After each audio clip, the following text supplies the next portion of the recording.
పాల బుగ్గలను లేత సిగ్గులు పల్లవించగా రావే నీలి ముంగురులు ఇల్లగాలితో ఆటలాడగా రావే కాలి అందియలు గల్లు గల్లు మన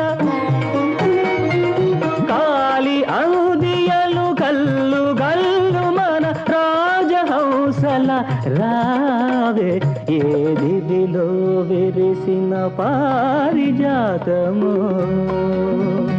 ఏ కవిలో మెరిసిన ప్రేమ గీతము నా మదిలో నీవై నిలిపోయనే ఏ దివిలో విరిసిన పారిజాతము